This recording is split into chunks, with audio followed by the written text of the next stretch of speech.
Yung Bakit second sumisigaw? baby po niya is naka-breech position po kasi yung baby kaya mas pinili po ng mother na mag-cesarean section na lang po.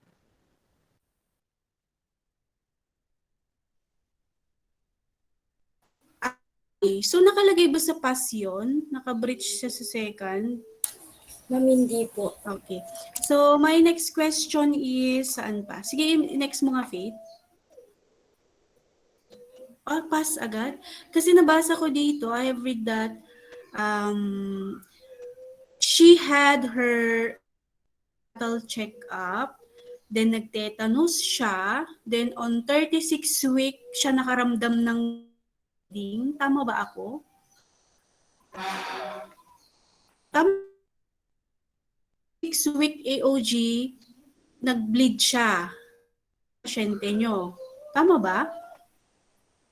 Or on the 20th week, based on your therapist?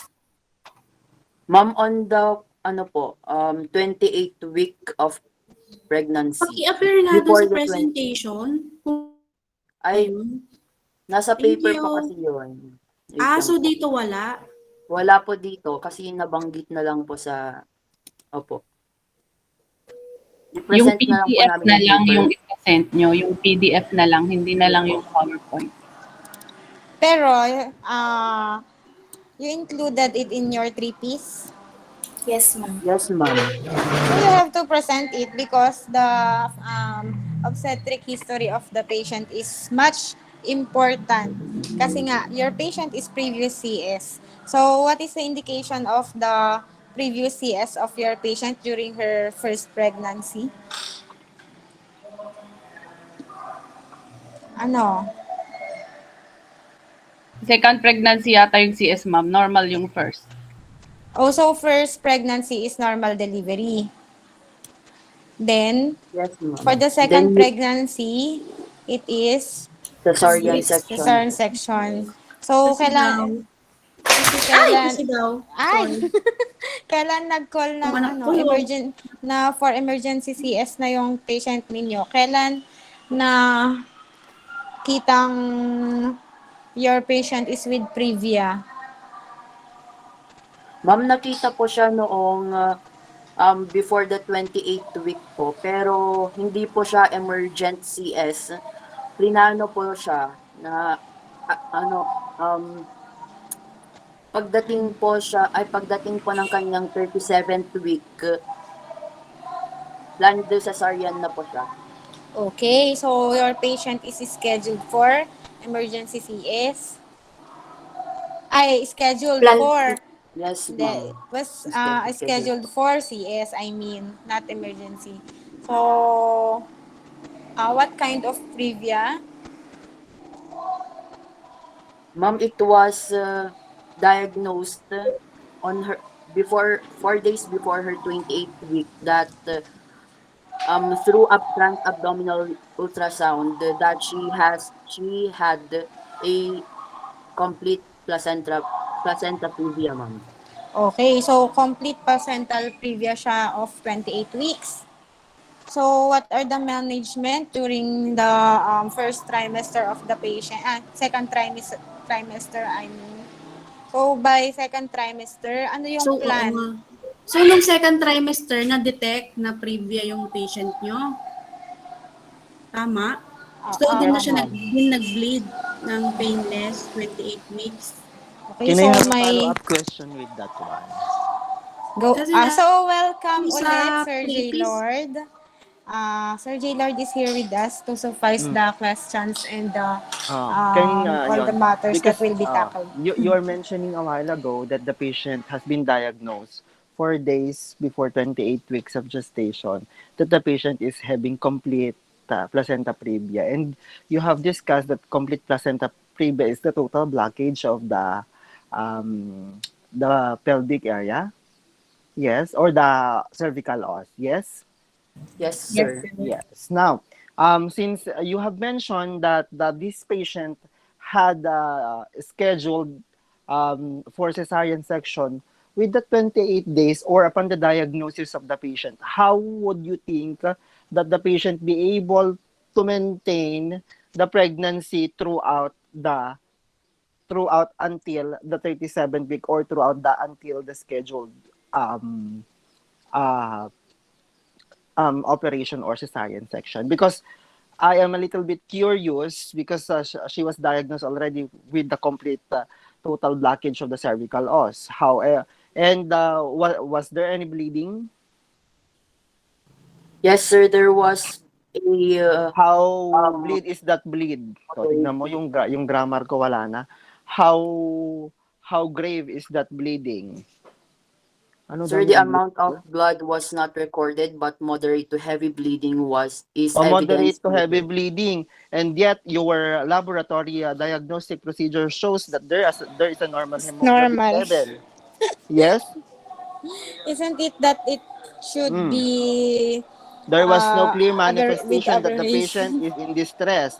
There was also no clear manifestation that the fetal has distress. But the mother is bleeding already. Then the question is, go back to the basic question.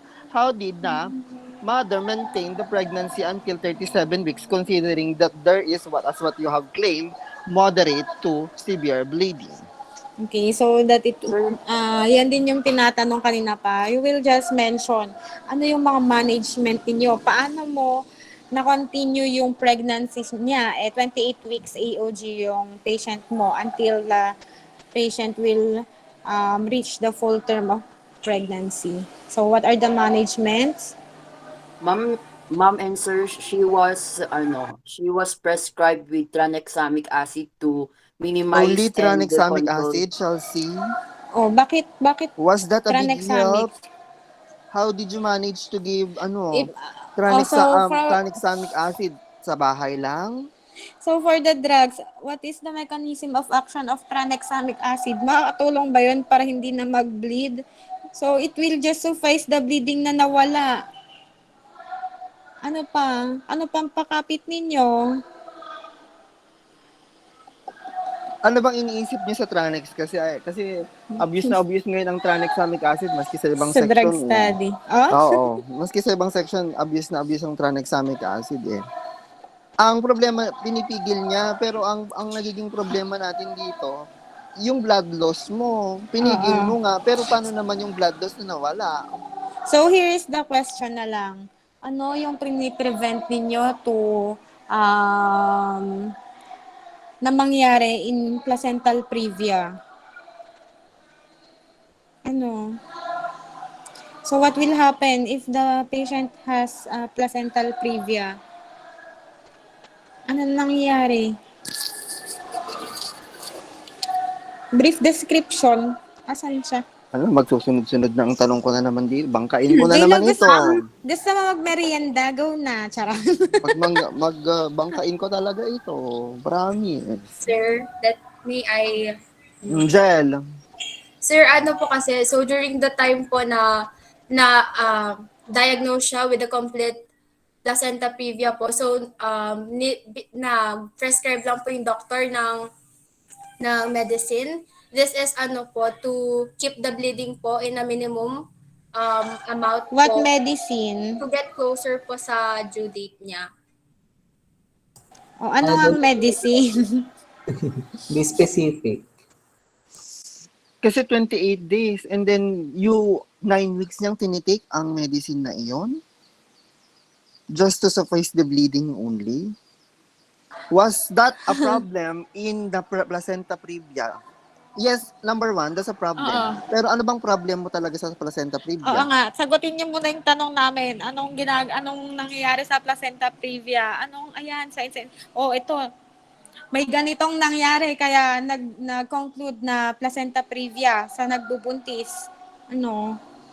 Ano meron? O may patranex pa kayo? Para saan ba yung tranex ninyo? Kasi si patient may May severe blood Ay, loss. blood na. okay. So, severe blood loss ang nangyayari sa placental previa. Pero, ayun, so wala kang, ayun, to suffice the blood loss, yun yung gamot na sinasabi niyong Tranex. Pero ano pa yung mga medications in a patient with placental previa or what mostly naman sa mga buntis binibigay tong gamot na 'to.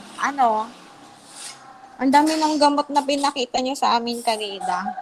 Parang hindi ko kasi narinig 'yun. Did your OB give, ayun, sige, layman's term, Tagalog, pampakapit man lang.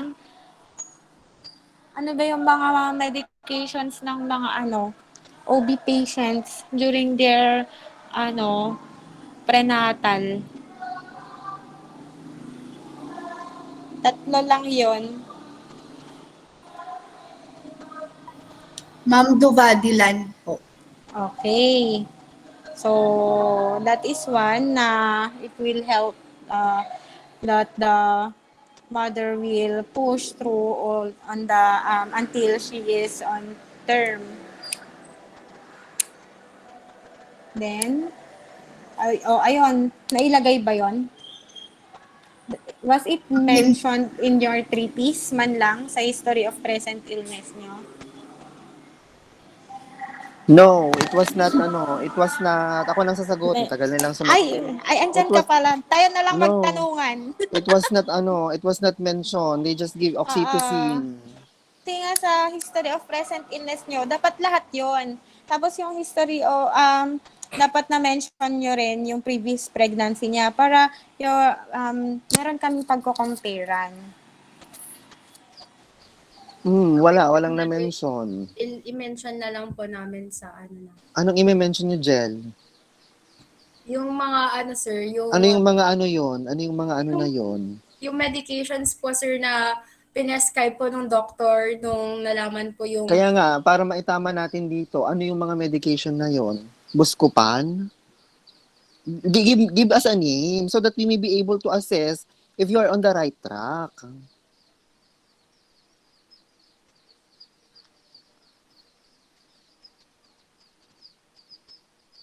Ano yon yung na-mention nyo na kanina, dagdagan nyo na lang. Yung tinatanong nila, ma'am. Ano lang yung madalas na binibigay sa mga buntis to prevent para to Oh, prevent sige para miscarriage. ano na, para matapos Vitamin lang na. nila. Ano, Oo. you name Oh, tocolytic agent. What are the oo. tocolytic agent na pwedeng ibigay? Kasi you are trying to tell us na itatawid yung pregnancy until Oo. 37 eh. O so do you You give are trying to tocolytics? save Magbigay ka the ng pampakapit sa pregnancy. bata. Hmm. Oh, ano yung mga tocolytic What na are the yon? tocolytic agents? At least give us one name of medication. Apo, pagkat ako Ayun, na sinabi magsagot nyo ng na sarili yung kong tanong ko. Duvadilan. Okay, Dufaston. Okay, for Duvadilan, you have your Dufaston. Next, ano pa yung mga It was sige, noted vitamin na, also it was folate. also noted that there is it was also noted in the history that there is a severe bleeding. Yes. yes po. Yes. How did you manage for that, Tranexamic? How how does that bleeding affects your patient? Was there any manifestation that the patient is clinical manifestation of bleeding?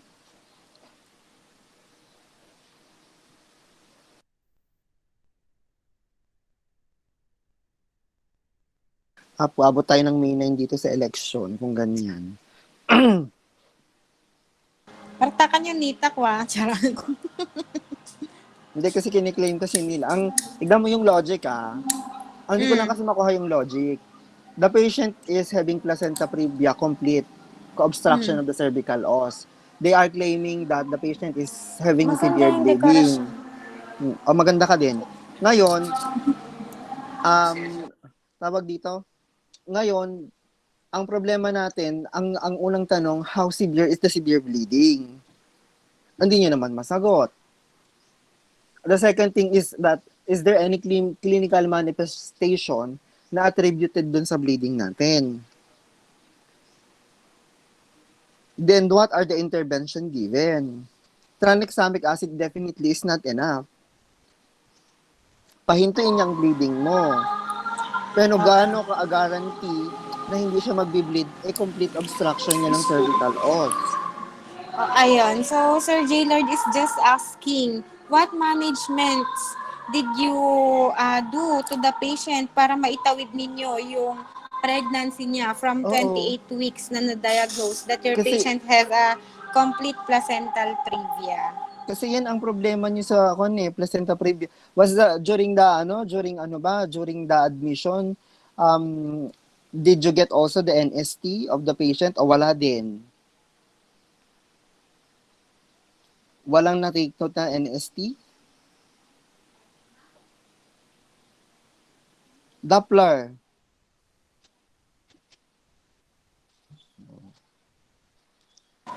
Parang wala rin akong napansin na NST results man Sabi lang. siguro nila hindi siguro masarap yung almusal ni Sir Ano. Wala atang CTG results na na-attach. Tapos syempre, alauna na ako natulog kasi binasa ko talaga yung case nun. Okay.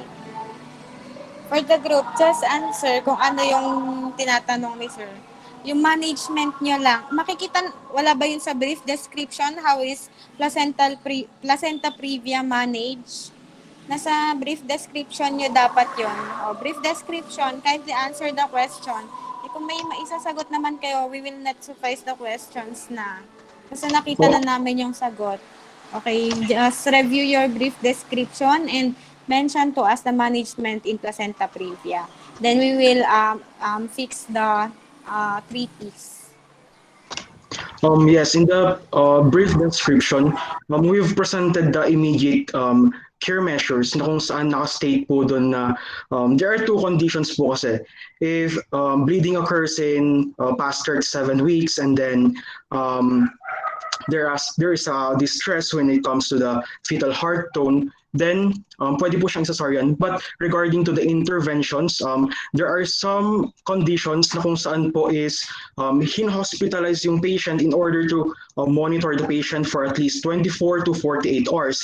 And then from that course of time, kapag po tumigil yung bleeding, and then the doctor may prescribe some corticosteroids for the long maturity of the baby. And then expect bed rest also is also required. And then nakastate rin po doon sa book na fetal heart monitoring as well as blood works are needed in order to sufficiently as well as adequately suffice the overall data of the patient. Although in the yung mga sources po kasi namin parang hindi po adequate enough yung mga drugs na nakita namin. So um, yun po yung mga immediate care measures na aming mga nakalap. And then of course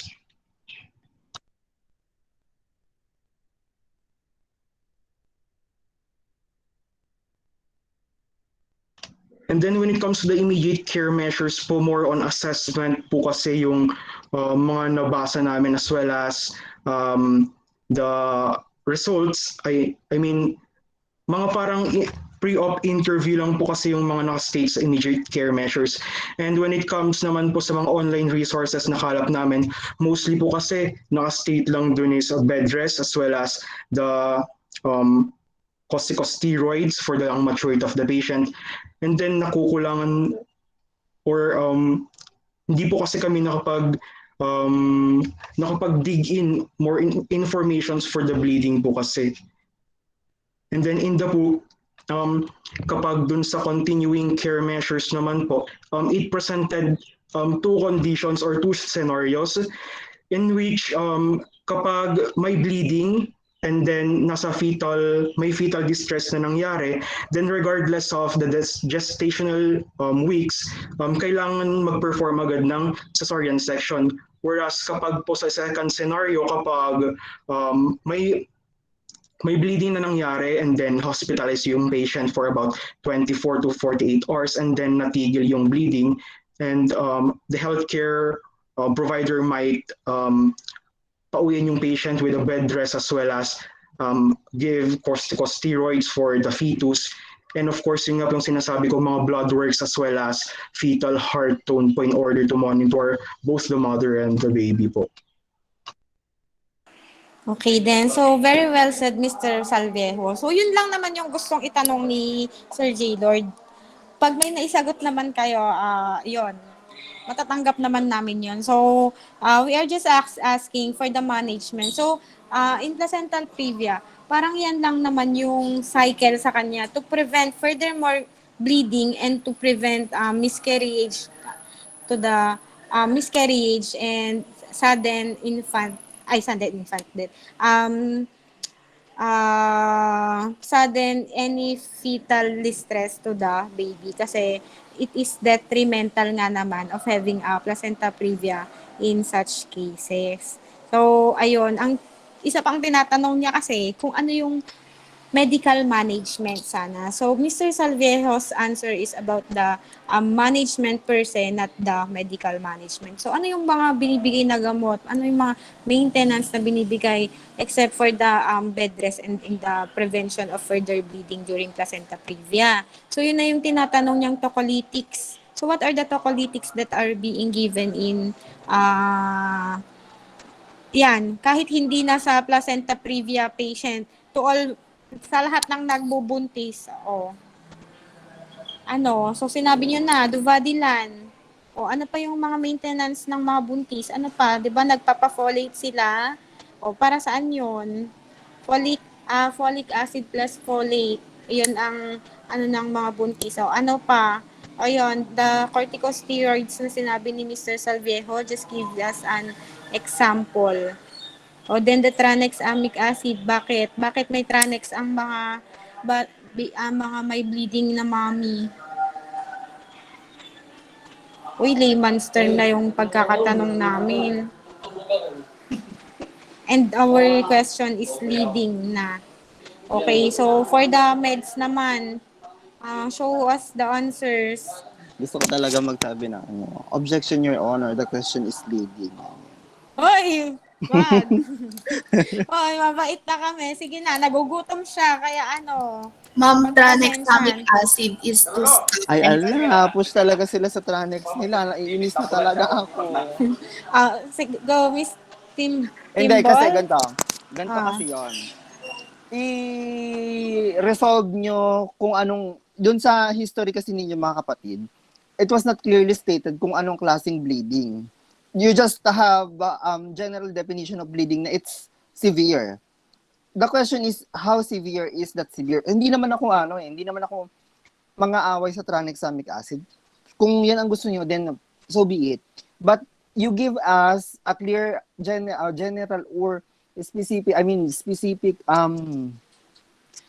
description of the bleeding. Malay ba namin kung isang timba na yan? Ilang pads ba ang nagagamit ng pasyente? Doon sa severe na sinasabi ninyo. Kasi doon pa lang, pwede nating i-assess if the hemoglobin is low. And then, kahit pag nag-bleeding yan ng sangkaterba, kahit mag-tranexamic acid ka, the anemia will exist, mag-i-exist na ang anemia. And then, that's another problem already. That's why, you have to construct yung history nyo na to be more specific. Kasi ang ginagawa nyo rito, nag-bleed lang, binigyan nyo ng tranexamic acid. Ang problema ko naman, sa part ko, hindi natin ma-assess kung gaano katagal na nagbe-bleed ang pasyente. Nung na-note na nagbe-bleed siya, gaano na katagal? O, diba? Hindi nyo rin masagot kasi hindi nyo alam kasi wala dyan sa case ninyo.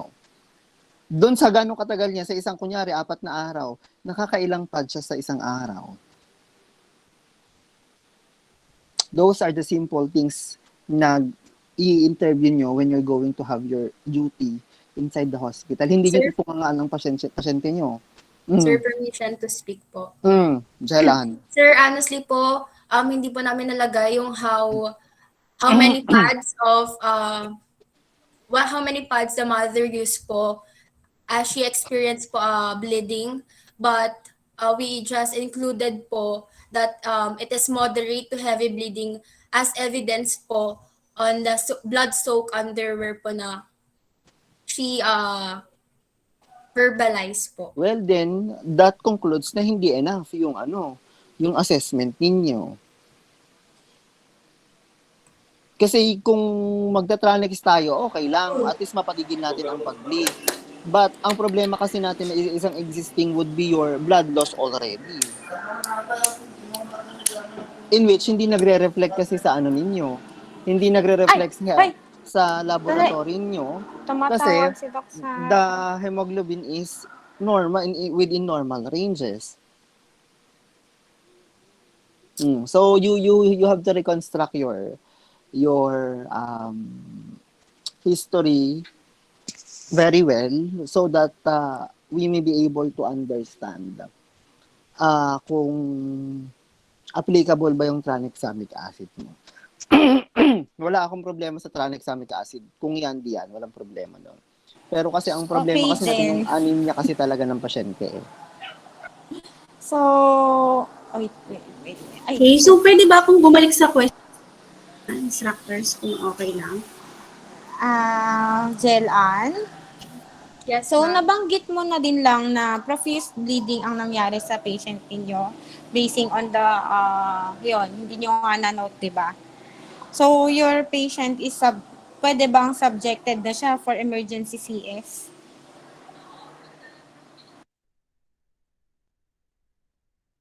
Oo, kasi isipin nyo in line with the question of Ma'am Princess, isipin ninyo, may severe bleeding pero walang manifestation na nakikita sa pasyente at saka walang fetal distress na nakikita doon sa fetus. Nakuha nyo? Kasi hindi pwedeng mag-bleed lang yan tapos normal pa din si baby. Eh, di ba magka-connect yung dalawang yan? Parang hindi nag-jive, sir, no? Hindi siya nag-jive actually.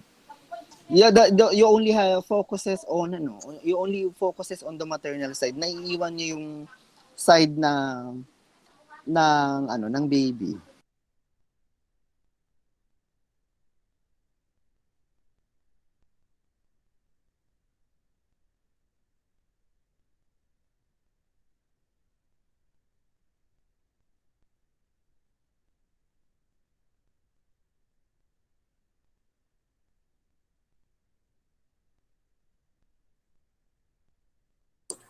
Anyone from the group?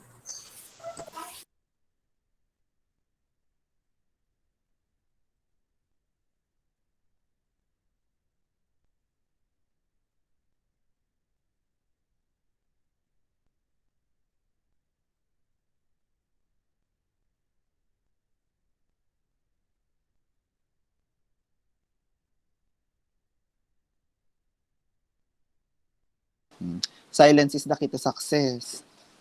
Patagalin natin kasi yung susunod na group mamayang hapon na. Sir, pardon question. Ay ala, ang dami ko nang sinabi. Saan part doon? Yung sa may bleeding, sir, na emergent. Sa may bleeding kasi hindi nagja-jive, Chelsea yung paki-open yung camera nyo. Hindi kasi nagja-jive yung bleeding mo doon sa... Meron bang ganon? Nagbi-bleed ang pasyente, pero walang affectation doon sa baby? Considering that you are mentioning a while ago that there is a severe bleeding. Yes, di ba? May manifestation ba sa baby? In line with the question of Madam Princess Gem Hernandez na na ang tawag dito na the patient is subjected for cesarean section immediately. Kasi ganito guys yung naiisip ko. When the patient arrived from the ER, nagkakaroon siya ng severe bleeding. Of course, syempre, dahil nag-aral ako, napag-aralan ko na pag nagbi-bleed ang nanay, there is a high possibility that the fetus inside the womb is also in fetal distress. Yes or yes? The answer is yes. Oo, wala kang ibang choice. Kasi yes ang sagot. Uubusan mo ng dugo ang nanay. Ano pang iikot na dugo sa baby? O di na, fetal distress tayo. Now, the question is the mother subjected immediately for cesarean section? Now, since this is 28 weeks, are you inside the age of viability to subject the mother for cesarean section?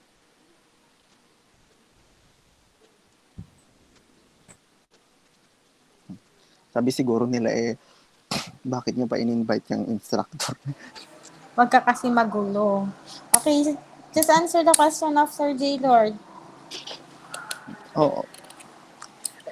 Ayan, Kinakon... isi-CS mo ba? Oh, Isi-CS mo isi-CS ba? nyo ba? Sir, Emergency ano, CS na ba?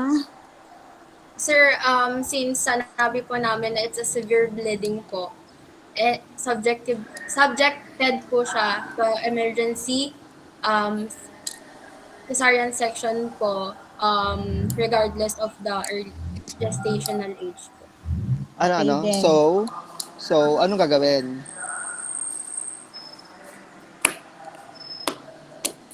So, anong gagawin?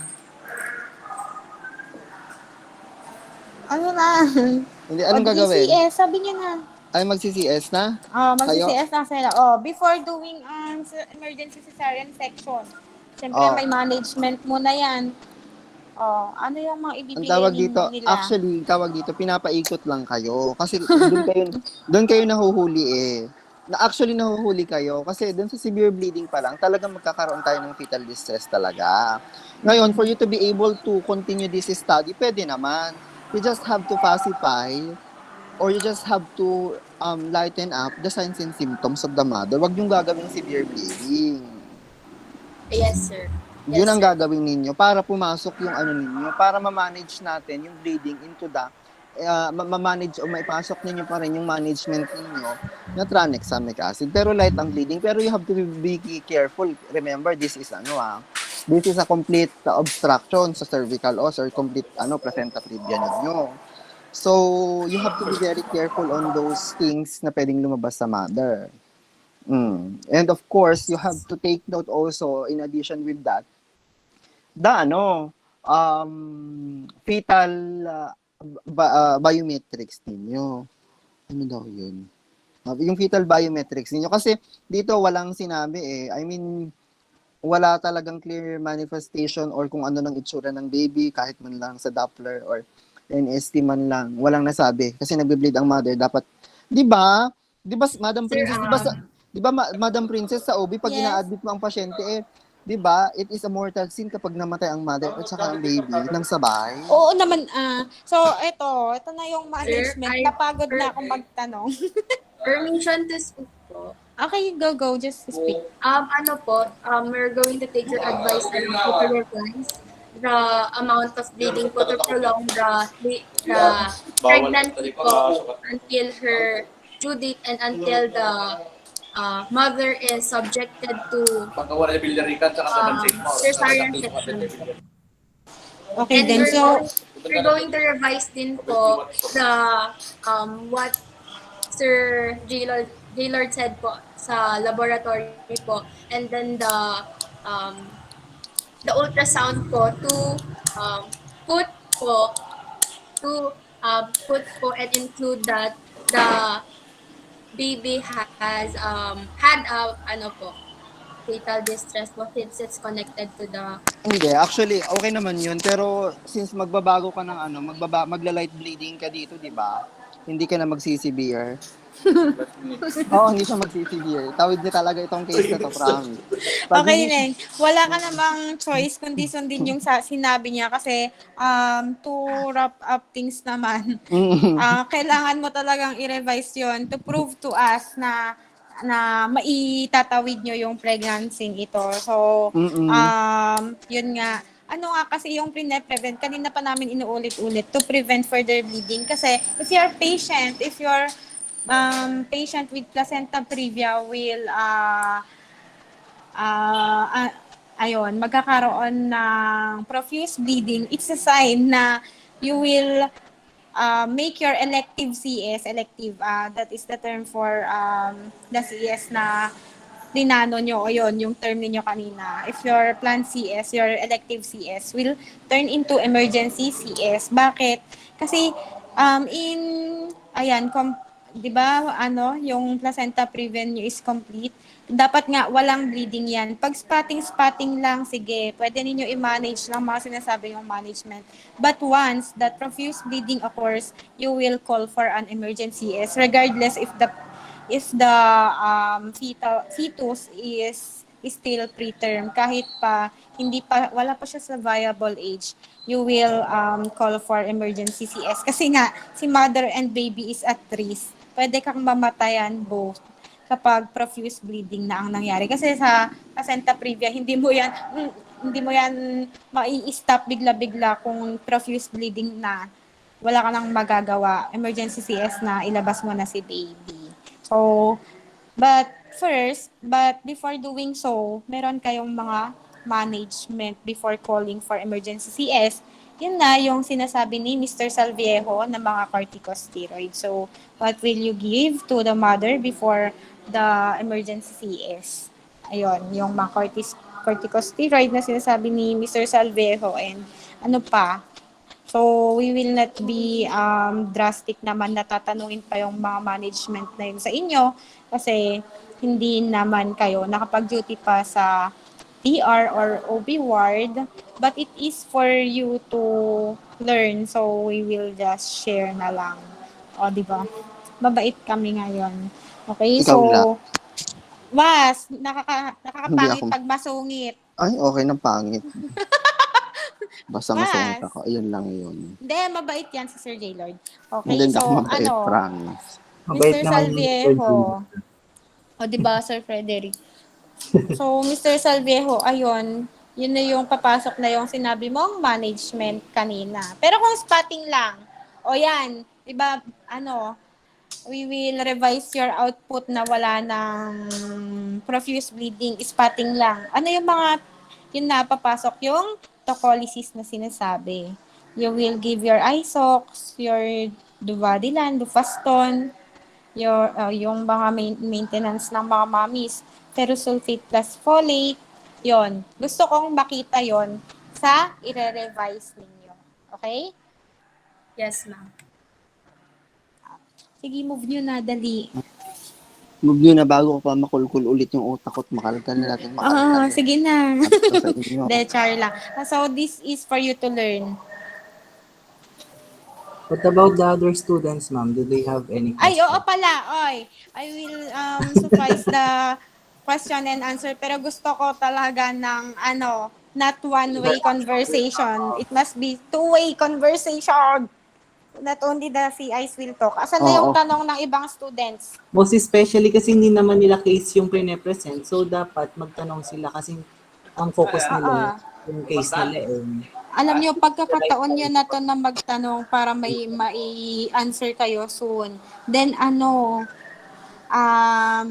ito na yung pagkakataon na itanong na ninyo dito yung mga gusto nyong malaman para pag kayo na ang mag-represent, medyo may isagot na kayo. Para- Anyway, pare-pareho lang ang OB cases na to. Mag-uumpisa ka naman lahat sa prenatal muna nila sa kayo nilulusot ninyo yung abnormal OB. Kaya yon, pansinin niyo yung mga tanong namin during prenatal pa lang naman, saka na yung case per se. Sige na, from group 1, moderator. Group 1, magbibigay ako ng additional points. Magtanong na kayo. Ma'am, group 1 po. Okay, go. Sa case nyo guys, ano pala yung yung sa degree of placenta previa nyo? Ano yung parang tawag dito? Yung type ng degree of placenta previa nyo guys, yung sa case nyo. We said a while ago po na the type of placenta previa our patient experiences is a complete placenta previa po.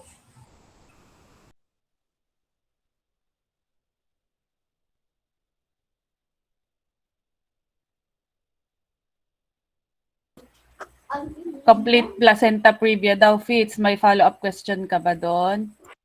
Ay, okay. Total placenta previa, yun po yun. Okay lang. Yun na. Tapos na po, ma'am.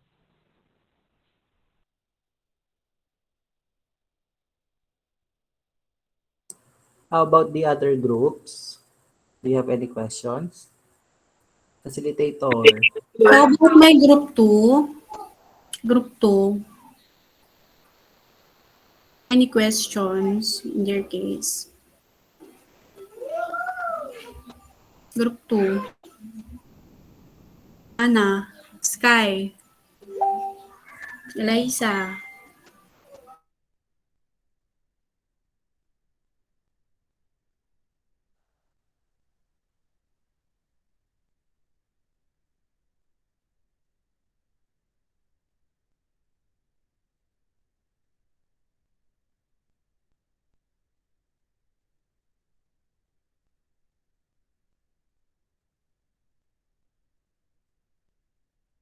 Apo, bilisan ninyo na at madami pa akong tanong sa medication. Oh. Baka nagpo-formulate pa sila. Can we proceed to the other group? Baka mamaya may tanong natin sila. I, Yes, sige po. sa ano, sa may ano nila, as ko po sana sa my first bleed po nila, tanong ko po yung signs and symptoms po na na-experience po ng patient nila before po nung nag-bleed sa first po yung bleeding niya. Ano daw? Yung Medyo, signs and symptoms daw po ata nung na-experience nung mother. Yes po, mm, po niya. ano daw? Siya Kasi, mag-bleeding. Kasi na-mention niyo po doon irritation and ano po siya, nag-lift ng heavy weight.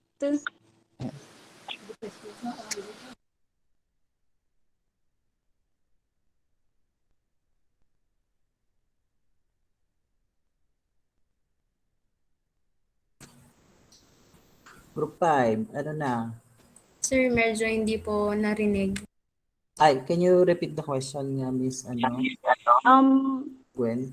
Dun po sa first bleeding po na nangyari po nung patient po nila, may I ask po yung sign and symptoms po nung na-experience po nung patient. To answer your question po, the signs and symptoms the mother experience is painless bleeding po and slight dizziness po.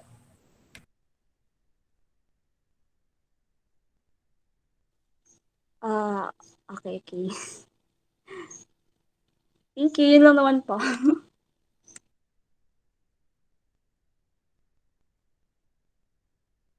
How about the others? Do you have questions?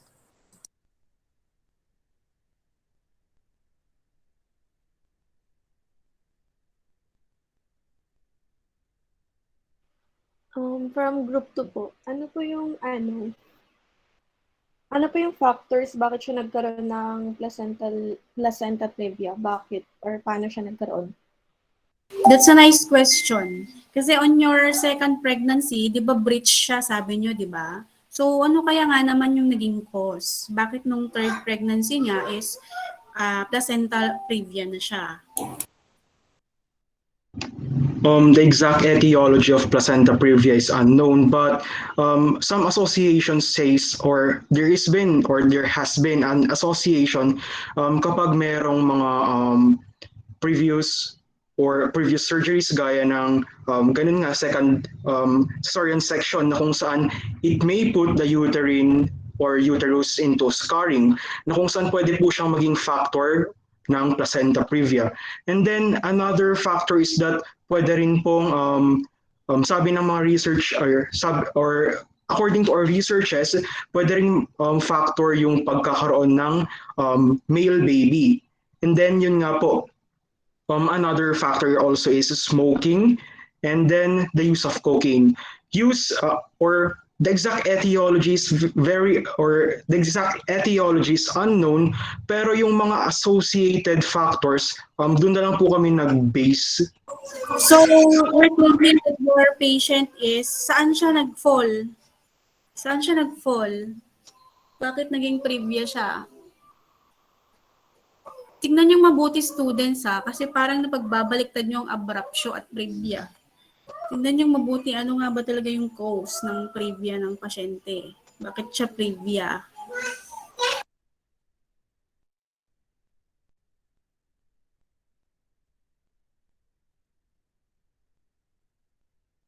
Dahil siya ay smoker, ganun. Nasaan ba yung history ng pasyente? Ay, babalik pala tayo sa therapies. Okay, so sabihin nyo na lang. Okay na, okay na. Sabihin nyo na lang yung bakit.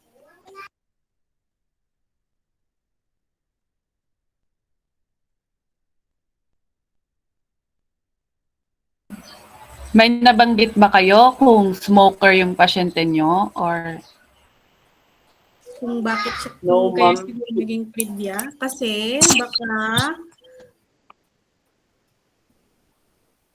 magaling. Ma'am, Tama naman, alam niyo yung mga causes. Pero you have to apply. Hindi pwedeng babasahin mo sa libro. You have to apply on your presentation sa pasyente niyo mismo. Bakit na siya naging previa?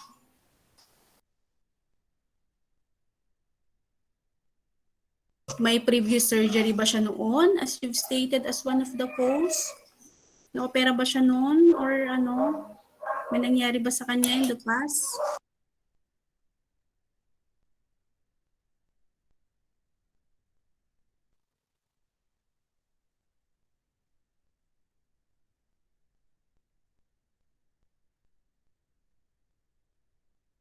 Ma'am, we have said po na the what causes po the onset of the disease or the what initiated the condition po is the previous cesarean section po that the mother has gone through po on her second pregnancy, and also po we also consider po the maternal age of the mother, which is Good, that's it. The age. Okay. So yung age ng pasyente mo and yung surgery niya. Kaya naging cause din na naging previa or nag-implantation ng low line yung pasyente mo. So what is the bleeding of your patient? Anong color ng bleeding na previa? bright red. What? Ano? Pardon, sorry? Bright red po, ma'am. Okay. So bright red bleeding. Okay. Moderator? Are there any other questions?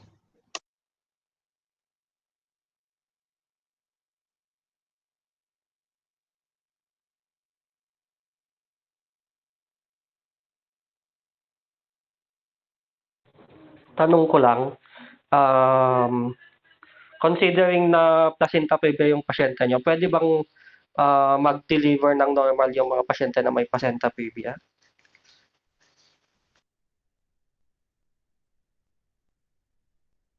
Sir, according po sa researches namin, there is a chance po that the mother could deliver natural spontaneous delivery po if the placement of the placenta is on its correct placement po as the baby grows po.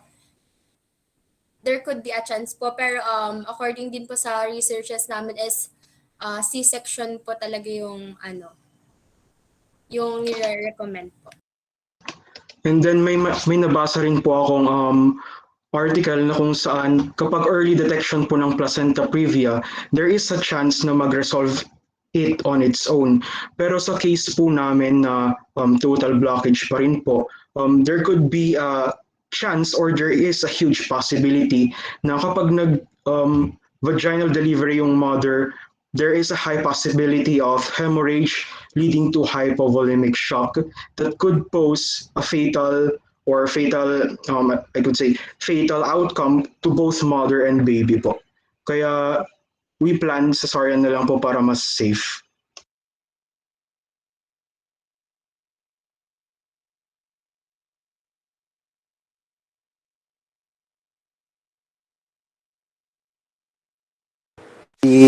edi patay na naman yung ano nyo dito. Patay na naman dito yung drug study ninyo. Kasi sabi niyo bawal daw ang normal delivery. Pero in the drug study, you have give oxytocin. And we all know that oxytocin is first day yun noted November 7 kung di ako nagkakamali. Tinignan ko kanina yun na oxytocin was given. Para saan gano'n ang oxytocin? Bakit pa kayo nagbigay ng oxytocin? Bakit yung for for elective CS na yung patient nyo? Iti-trigger nyo ang uterine contraction. Di pag nag-uterine contraction yan, isang ubo lang yan, lalabas agad lahat ng yung papitos sa kabata. Testing lang, sorry. Oo. Sir, saka lang po. CS, pero merong oxytocin, elective CS. Tapos may oxytocin. Oo. Initial, tignan mo yung sa akin mo. Ewan ko, kung napansin yun ng iba, yung oxytocin was given on the date of admission. November Sir, 7. saka lang po magbibigay ng oxytocin pag baby out na po. Sa case kasi ninyo, di ba November 7 din na-admit, November 7 din binigay? Kailan ba binigay yung sa oxytocin? Pa-review ng drugs? Kailan niya binigay? Kasi hindi namin nakapansin kung... Sir, hanggang November 7 po. Di ba? Di admission din yon.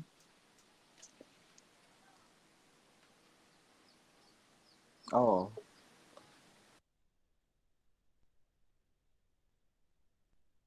Sabi siguro nila Ma'am Princess, grabe, ang galing naman siguro magkuto nito. Ano ba yan?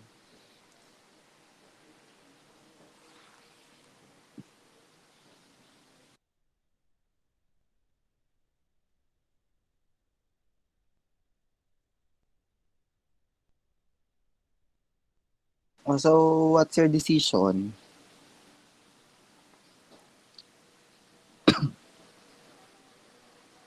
Asan na ba tayo? Sir, mag-brief description pa lang. Brief description. Okay, when will you give the oxytocin? Post-operatively, okay. Okay, pakisabi na lang yon. Bakit? Bakit ka magbibigay na lang ng oxytocin? Post-op, status post-CS. Kasi, hindi na kailangan mag-labor. Oo, sir. Pag-laborin kita, sir, ngayon. Sige. Tagari sabi, be. To maintain the contraction of uterus to prevent hemorrhage po. Postpartum. Yes, sir. Ano daw? Sorry. Hindi nag-sink in sa akin. Ano daw? To prevent Bleeding po. And? Bakit? Paano niya ma-prevent ang bleeding? Kasi, ano ba nangyayari pag nagbigay ko ng oxytocin sa status post-CS? Magpo-contract po yung uterus. So, pag nag-contract ang uterus, hindi na mag-bleed.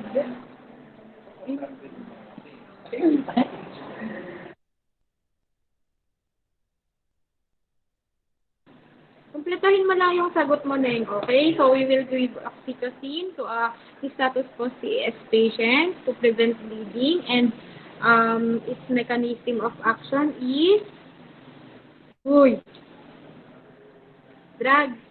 To block the bleeding, ma'am. To block the uterus. To constrict the vessels po. Okay. So, ayan, titigas ngayon yung mattress mo. Kaya, it will prevent further bleeding. So, kaya kapag ikaw ang nasa ward na or sa PACO after status po CS, it is your responsibility to maintain na matigas ang mattress ni Mami. So, soon, pag nag-duty na kayo sa OB ward or you will have your rotation in the DR and OR, we will let you um, experience those ipapatry namin kung ano yung mga nangyayari talaga para hindi kayo ganyan na medyo, ayun, confused sa mga confusing na questions namin. So, pinapaikot-ikot lang namin tong case para see to it lang na kahit hindi pa kayo nag-duty sa hospital, may idea kayo because of the researches that we have done. Pag nakita niyo si Sir J. Lorton, ang aura niya, thank me later, ganon. Kasi sa dami ng questions sa inyo, marami naman kayong natutunan. Okay? So, for the other groups, ano pa yung question?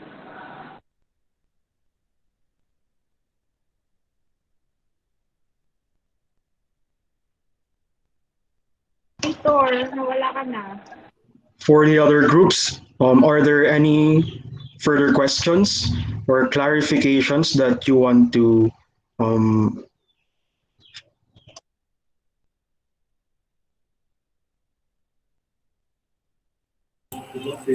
Where are we already? Anong part, Mr. Salvejo? Sa 3Ps pa lang ba? papuntang brief description na po, ma'am? Brief description. Okay, so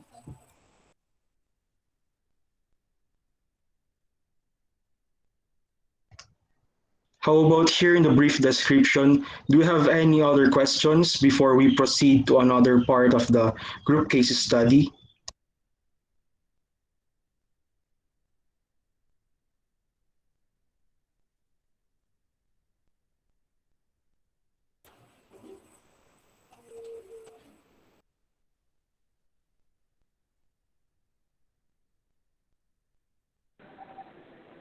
Na wala.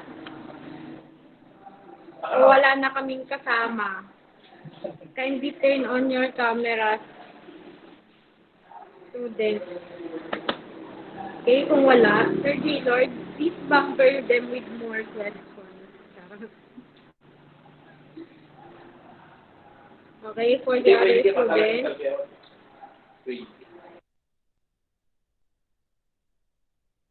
Okay, kindly move your slide para maka-usad tayo. So, you are just given for today, this morning para sa question and answer. Or kung hindi aabot, mamayang hapon ulit.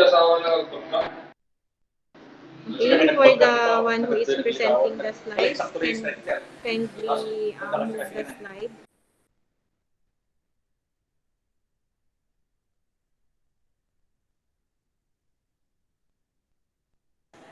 Sige lang, hanggang anatomy and physiology.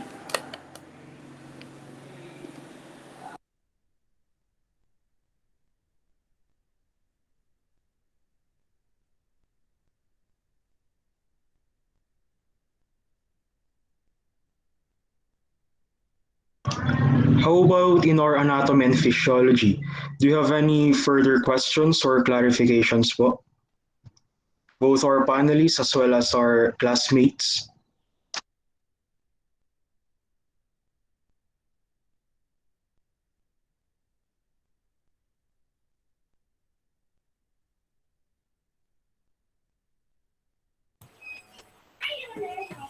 So for me, in your case, placenta previa, what is being affected here in your anatomy and physiology? Ano yung organ ng mother na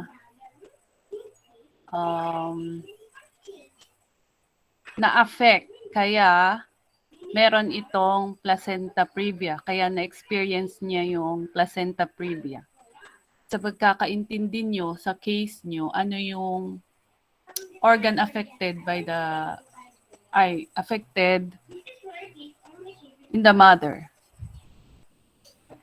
Ma'am, yung uterus po tsaka yung placenta po. Yes, anong nangyari sa uterus at saka sa placenta? Ma'am, yung placenta po is, since complete placenta previa po siya, nasa may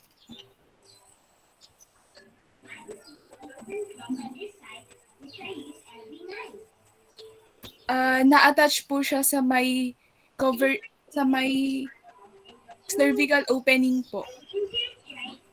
Completely attached po siya doon. Saan ba siya dapat?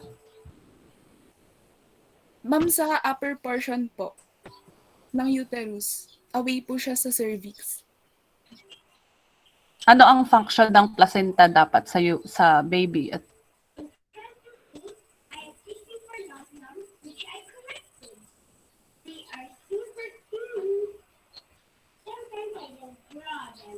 Ma'am, nagbibigay po siya ng oxygen tsaka ng nutrients sa baby. yun dapat ang function niya, di ba? Kaya dito sa anatomy and physiology. Ngayon, ang nangyari sa pasyente nyo, yung placenta, imbis na doon sa baby, nagpunta doon sa baba kasi nag-complete. Tama? Yes, ma'am. Okay, kaya meron yung mga signs and symptoms na nag-manifest sa patient nyo. Then,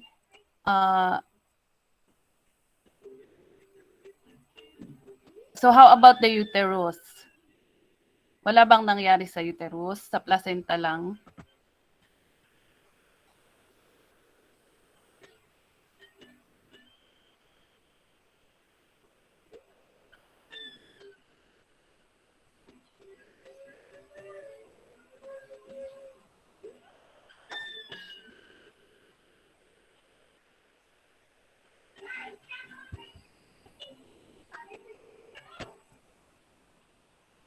You may also help if you know. Kasi ito parang tinatanong ko lang para ibalik lang ulit natin yung nangyari sa patient. Alam nyo naman you have to tell lang. Parang clarify ko lang. Anong nangyari? So sa placenta, ganun ang nangyari. Sa uterus, meron ba?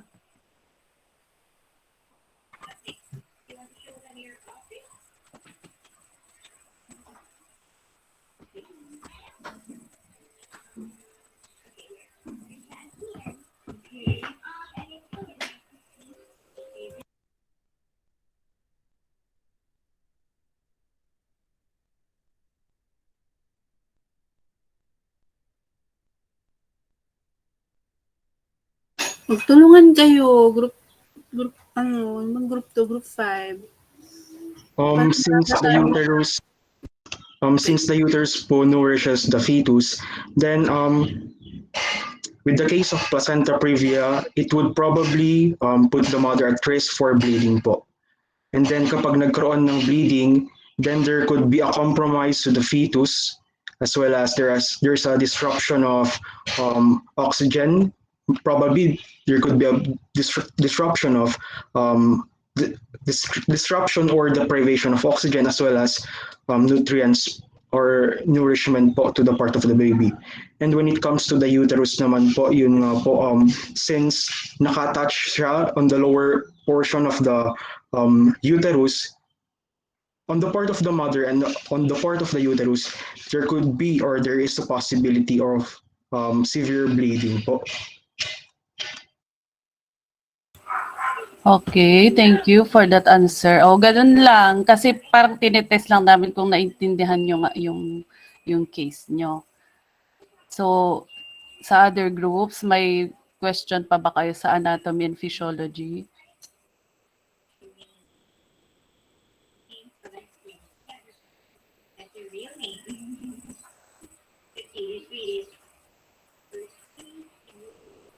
Okay, our moderator, you may proceed if wala. If there's no follow-up lang sa kanina. Doon kasi sa sabi mo, complete yung sa pasyente nyo, ano nga yung blockage nung sa pasyente nyo? Complete sa cervix?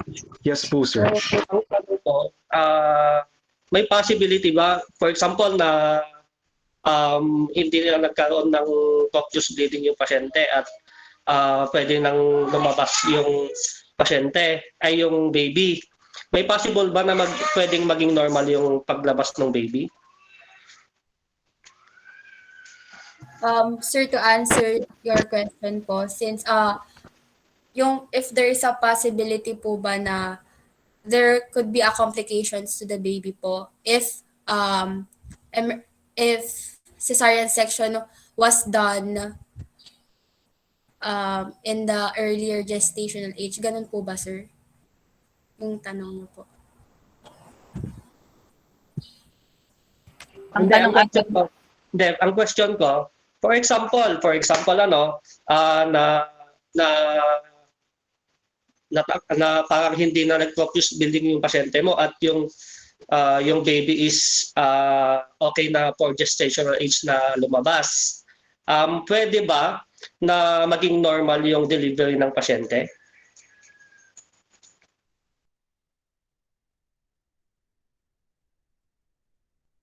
Example, hindi na sa pasyente nyo to, considering lang na um, nasa term na yung baby. Ayan, may possibility pa rin ba na magkaroon ng normal delivery?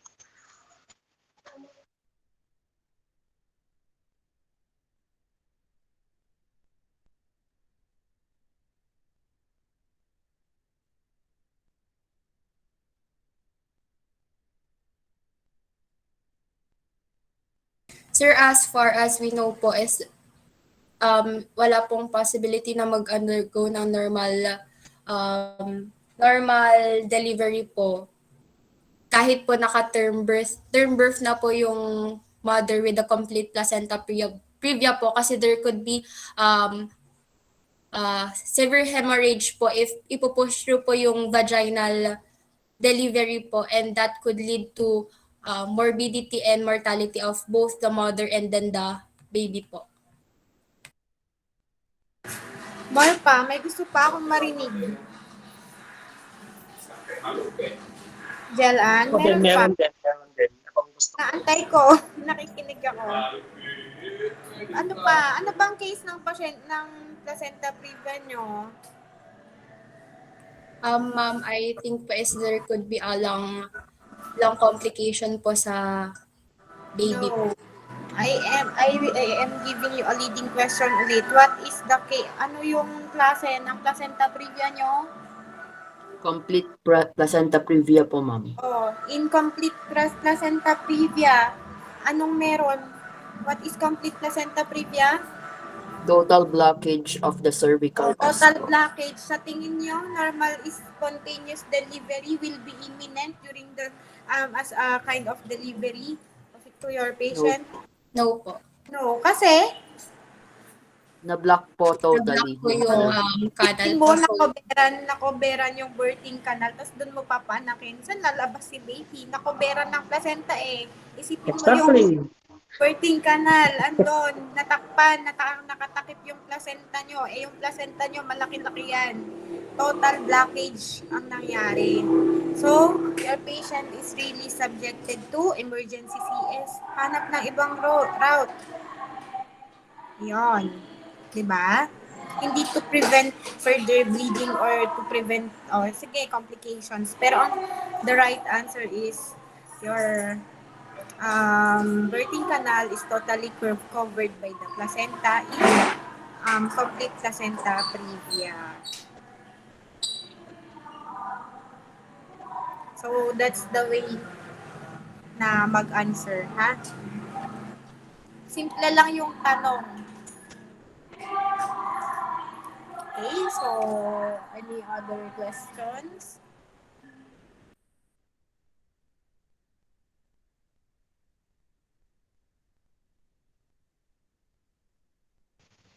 Okay, yung moderator.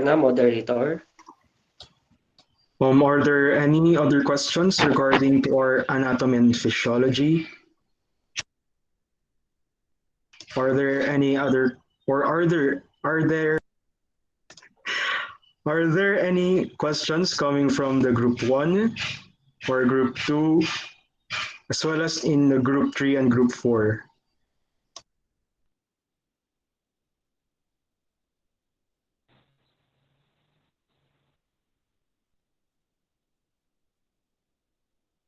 Sa group 1 wala na po.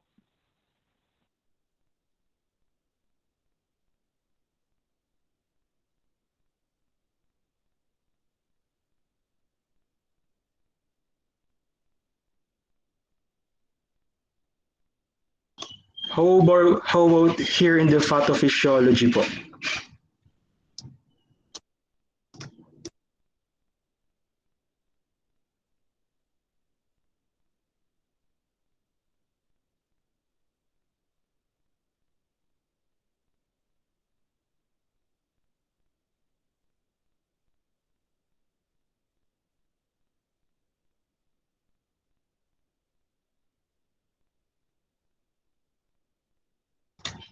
Are there any other questions regarding with our pathophysiology diagram?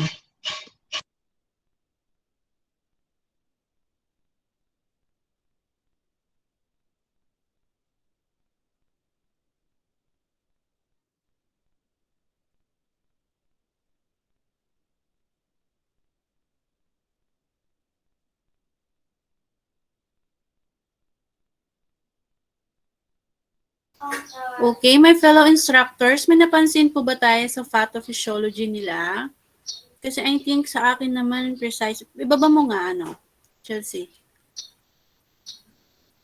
Okay. Wait.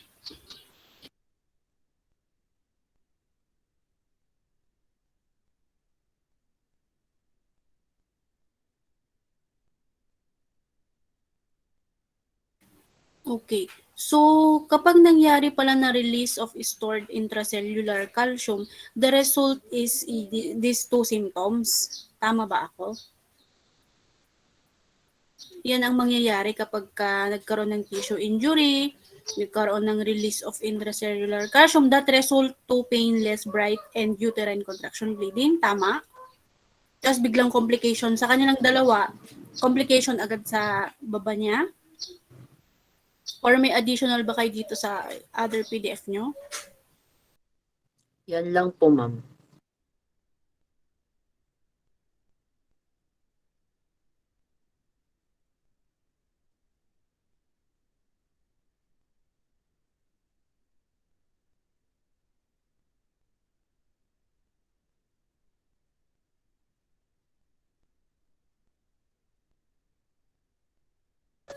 Anong reference nyo dito sa pato? That in your case na ganyan nga. So, after nung pathophysiology na nag-tissue injury, nagkaroon ng intracellular calcium, parang nagulat lang ako, then biglang the result is bright vaginal bleeding and uterine contraction bleeding. Then kapag yung dalawang yan, kapag lumabas, complication agad, students, or what? How can you defend your pathophysiology here in your sa part ng signs and symptoms? Or i-explain mo na lang sa akin. Sinong pato?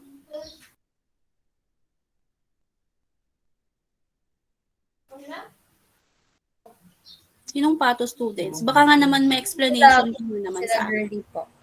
Okay.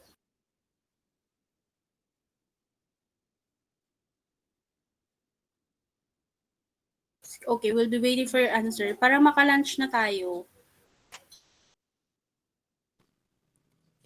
So, based po dun sa explanation is,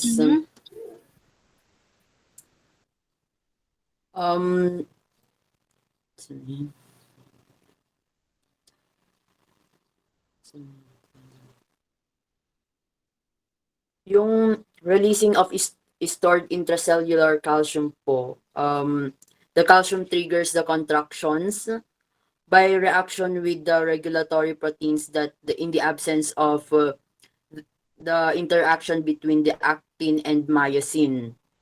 And since the myometrium has also pacemaker cells, Mm-mm. electrical activity is spread by the gap junctions between the myometrial cells. So from that moment po, a rise in intracellular calcium contraction from influx across the sarcolemma, release from internal calcium stores leads to contractions. It will lead So to yun, uterine contraction and bleeding. opo. Okay. And hanggang sa mag-third trimester na po, yan na po yung true labor na po talaga siya. And it leads us to the signs and symptoms, yan na po, na sabi na yung painless bright red bleeding and yung uterine contraction and bleeding. So as a result po sa patient, blood loss is yung risk of clinically significant hemorrhage and possibly premature labor or delivery.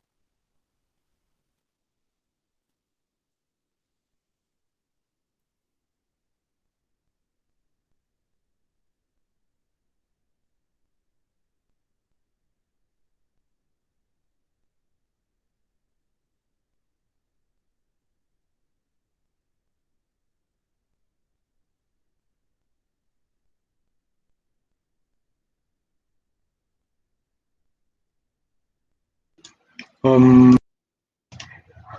are there any other questions?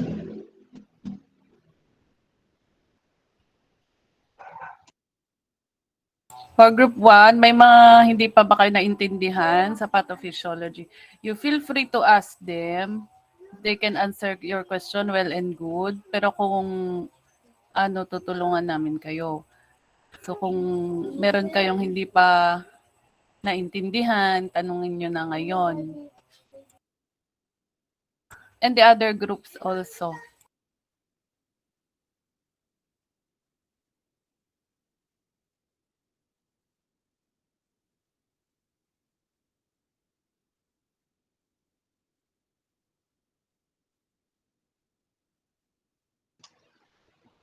Before we proceed to the next part of um, before we proceed to the next part, are there any questions regarding to our pathophysiology? So, my question is there any chance na yung total placenta previa ninyo throughout the pregnancy, di ba, na-diagnose siya, total placenta previa in the second trimester, is there any chance na magpalit siya ng type of previa? Pwedeng maging partial pa, totally, pag total placenta previa na siya, as is na throughout the pregnancy yun. Ma'am, in most cases, hindi na po siya nare-resolve on its own. Pag complete placenta previa na po, kung marginal and partial placenta previa po, mas malaki pa yung chance na pwede siyang bumalik or ma-resolve on its own po. Okay, so precisely. In total placenta previa kasi, pag it is covering totally the os, parang malabo na magre-resolve siya eh. But in partial, pwede pa yun. Baka nga malamang pa throughout the pregnancy eh, lumipat pa siya and possible normal spontaneous delivery will pwede ka pang magpa-normal spontaneous delivery. So, in total placenta previa kasi mas nakakatakot siya, more especially if hemorrhage is happening. So, that calls for an emergency CS. Pag more or less, no, not the right term. Kung sakasakali na hemorrhage will happen. So, what is your pinaka priority mo to prevent in total placenta previa? The prevention of further ano, laging ganyan sabi kanina, ito yung sign na na kung kailan ka magkokol ng CS, pag nagbiblig ng sobra si mother. Kasi yun yung nakakatakot, miscarriage or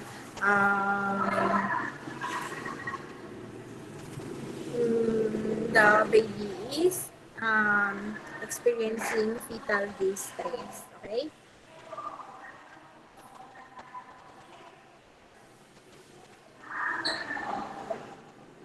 So, please take note of that. Palagi yon pag sa placenta previa, in cases na mag, may maitatanong sa inyo in exam kung ano yung priority mo during that case is the prevention na ng bleeding kasi nga yun talaga ang nangyayari in previa. Okay? So, sa next part tayo, moderator, kindly ask the other students kung meron silang question. Now moving on with our laboratory results and diagnostic studies. Are there any questions regarding to our lab results? Okay, here in your lab results, I observe that almost all of your laboratory results are normal. Tapos sabi nyo may bleeding. Asaan doon? Asaan? Oh, so, anong papalitan nyo dyan?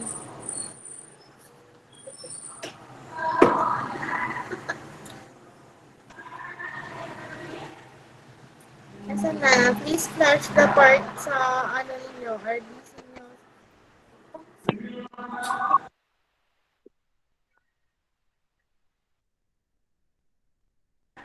Prove to us that your patient has, ayan, di ba papalitan ninyo, hindi na profuse bleeding, spotting na lang. Pero sa spotting, meron pa rin aberration sa lab result ninyo dapat. Normal kasi lahat ng flash ninyo eh.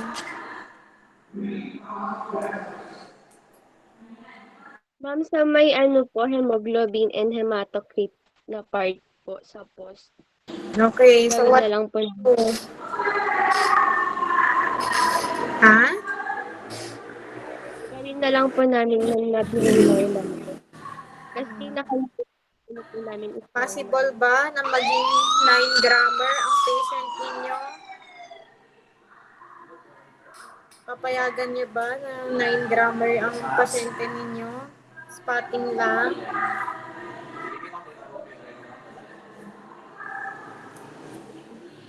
Kapan arko Delphi? Kapan arko? Kapanin arko tatan? Sige, sa kanan. Ano na?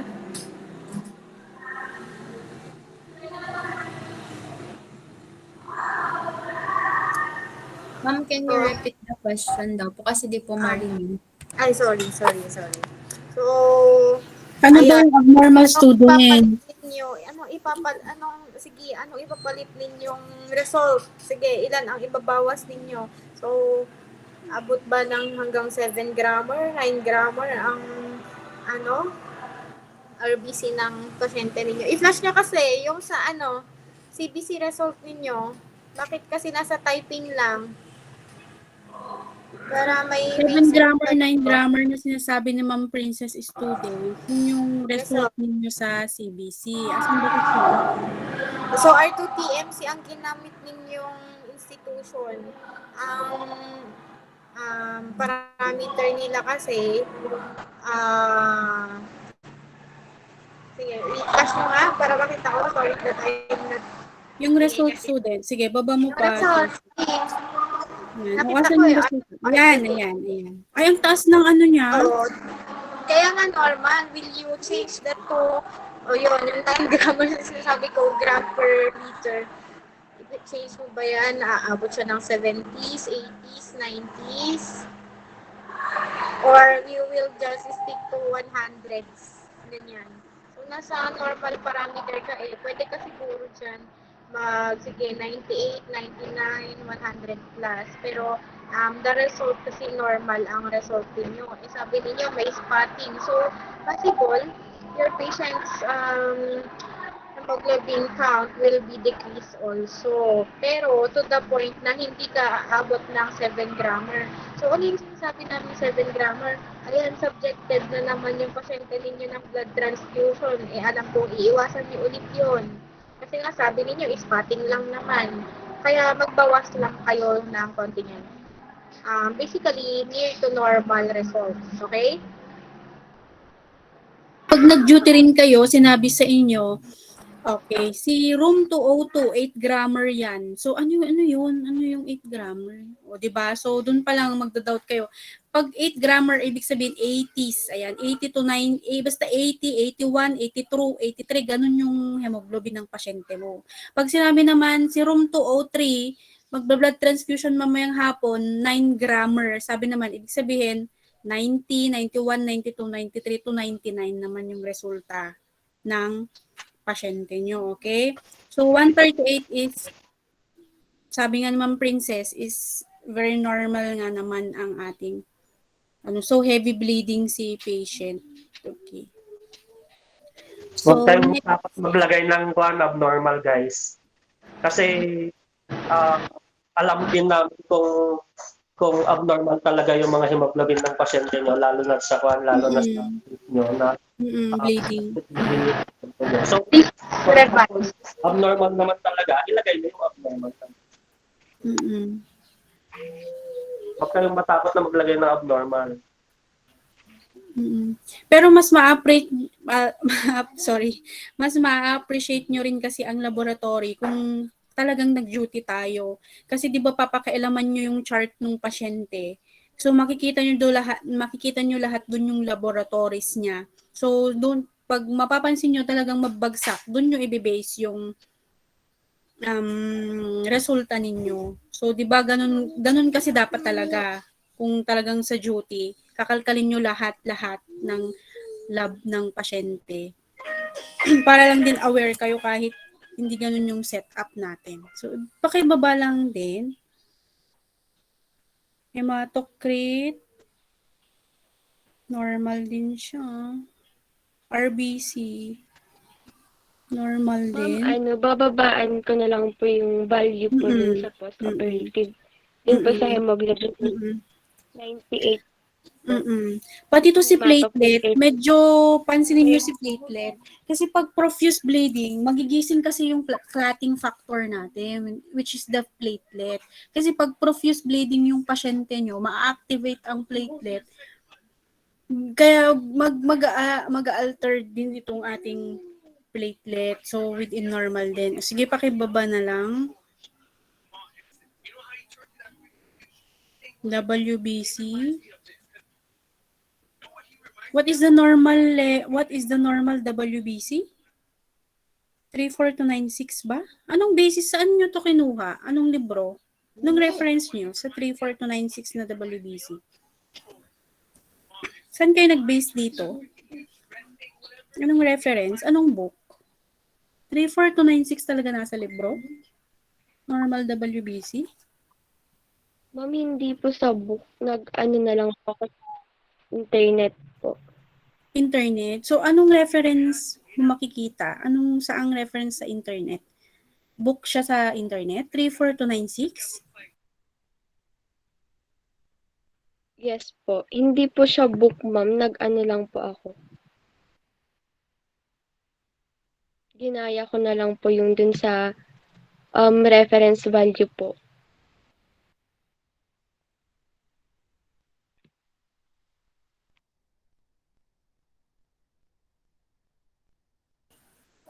Okay. So, do you have your copy? Kindly send dito kasi 3.4 is masyadong mababa. Masyadong mababa ang 3.4. So, kung ititignan ko siya sa internet, ang nakalagay naman dito is 5 to 10. Hindi normal ang 3.4 students. Pwede pa yung 4.5. Ayan. Brunner and Sudart. 4th edition na to. 4.5. 3.4 is ano na yan, masyadong neutropenic precaution na yung pasyente nyo dyan. 3.4. So, tignan nyo na lang yung basis ng reference nyo, okay? So, Okay kung po, just in ma'am. case doubt din kayo sa internet, halimbawa, alam nyo naman yung knowledge nyo, bakit parang iba? So, tumingin din kayo sa libro, no? Compare ninyo bago nyo i-present sa amin. Kung magtutugma ba si Brunner and Sudart and Saunders na parehas ba yung level ng normal values ninyo. Okay. So may other question? So, in WBC, bakit kasi naglagay ka na your basis is from R2TMC, then sasabihin mo sa amin ngayon na kinuha mo lang yan through internet? Why? Bakit mo nilagay na your basis is R2TMC lab results, then your results are internet-based? So, yun, nagulahan kami. Ma'am, since wala book, ma'am, na binigay po is nag-base na lang po kami, ma'am, sa internet. So, inform us na hindi siya R2TMC. Ayun, naka-mark dyan sa results mo, di ba? Na it is based on R2TMC results. Naka-cancel sa R2TMC. So, for WBC naman, kanya-kanyang parameter kasi for each institution. I will send you an example of CBC R2TMC sa GC. So kung Meron may nga ako ito ang check, Ma'am ID. makikita nyo doon students na ano, thank you Ma'am Princess. Makikita nyo doon na 5 to 10 ang normal doon sa side students. Kasi sa lab ng VRH, kung nasa gitna yung abnormal, sa side nakalagay din yung normal values niya. So ibibigyan, i-send ko sa inyo. Ito, so, meron sa akin, Ma'am Sige ID. na ma'am, para makita nila yung For values. the information. Oo ma'am. Paka-delete na lang siguro yung ano no, takpan na lang yung data. Thank you. Kasi So, baka kasi mag-rely kayo sa 3-4 na value eh. Mababa na yun. Mababagsak kayo sa board.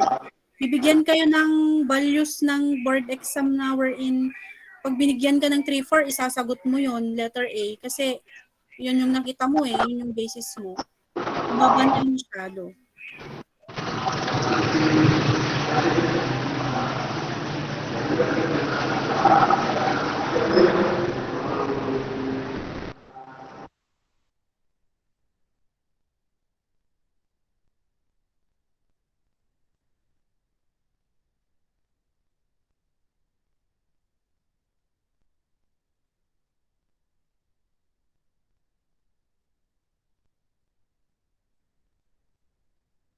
Yan. So, okay lang yan na dito nyo nalalaman yung tama, no? Para sa susunod, aware tayo sa mga values kasi alam nyo, importante ang values. Pag na-timing na sa'yo, puro values ang lumabas sa exam mo, naku, patay. Okay, so kung sa, if for example, natoka ka rin sa lab values, medyo basahin mo din yung normal values ng every lab, okay? So, moderator. Okay, moving on to the urinalysis. Adjust po.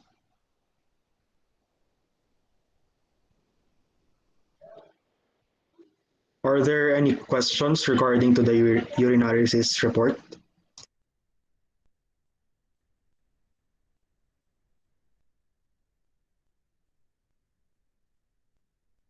How about on the sonography part? Ibalik mo nga ano, Chelsea. Sino bang? Specific gravity. Yan ba ang normal reference niya talaga? Saan nyo to binibase? 0.5 to 0.30? Tama? Tama ako? Tama?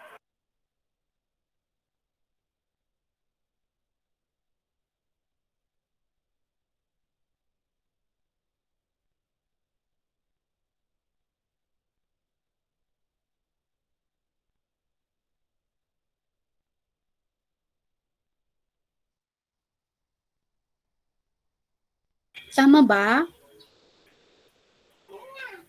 Hello? Kung tama naman is, pwede naman, ma'am, tama, ganun. Tama po.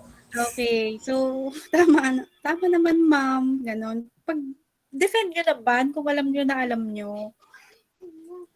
What else? Ano ba makikita sa urinalysis ng trivia?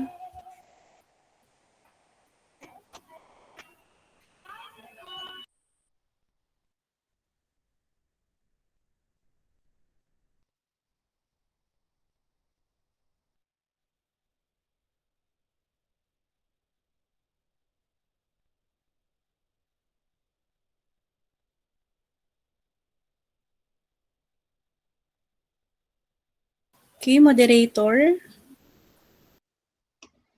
How about on the part of sonography? Are there any clarifications as well as questions regarding to the sonography of the patient?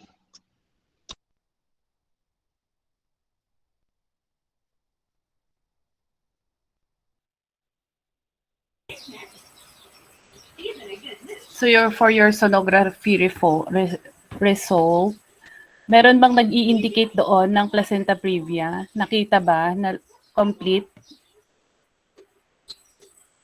Yes po, ma'am, sa 28 weeks po. Doon po siya na-diagnose na complete placenta previa po. So normal yung mga una. Then by the 28 weeks, Yes po, ma'am. and then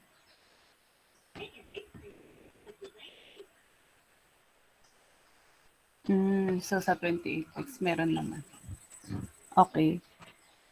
Then after the 28 weeks, succeeding sonography were also ordered ba? Yes po, ma'am. Then talagang hindi siya talagang complete siya. Hindi gumalaw yung placenta, hindi Talagang gumalaw complete po, ma'am. Hindi siya gumalaw. Hindi siya gumalaw.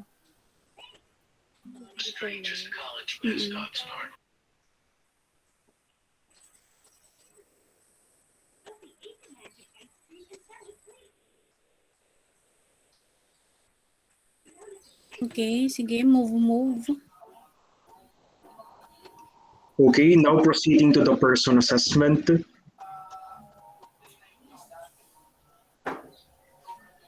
Pakibaba nga po onti.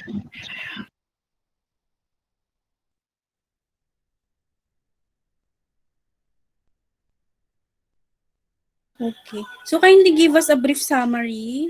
Ano yung nakita niyong abnormal sa person? Kahit yung mga abnormal lang, parang hindi na natin isa-isahin. Ano yung abnormal niya? In PERSONN assessment.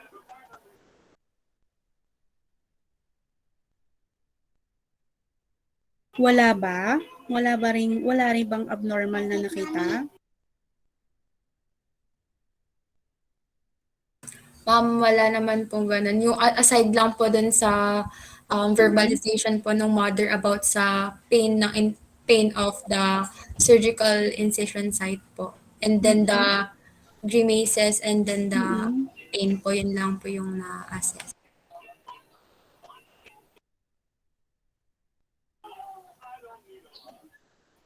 Sige pa, sige.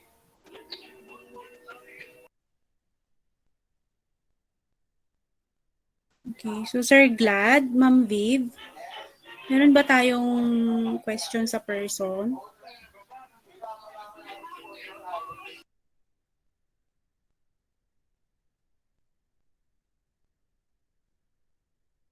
Ma'am Princess, meron para makamove. Wala naman sa akin, ma'am. Thank you, sir. Ma'am Viv, Ma'am Princess, Sir Jelo, and Frederick, para mag-move tayo. Wala naman po. Ikaw, Sir Taylor. Wala po, ma'am. Wala naman. Malapit na kasi mag-lunch. Okay. Gutom na. Sige, so wala naman na siguro sa person. Anong next na student? Yung po, drug analysis po. Sige, drug analysis course in the ward in NCP, tama, no? Yes, ma'am. Okay, so siguro we as your clinical instructor naman is you have to take your lunch first. Balik na lang po tayo ng 1 p.m. So tatlo na lang na part. So mag-ready na po ang next group. You can send your output in the GCS so that we can review in advance. After the presentation ng group 5, balik na po tayo. Ay, kayo naman ang mag-resume. Okay. So balik tayo ng alauna. Moderate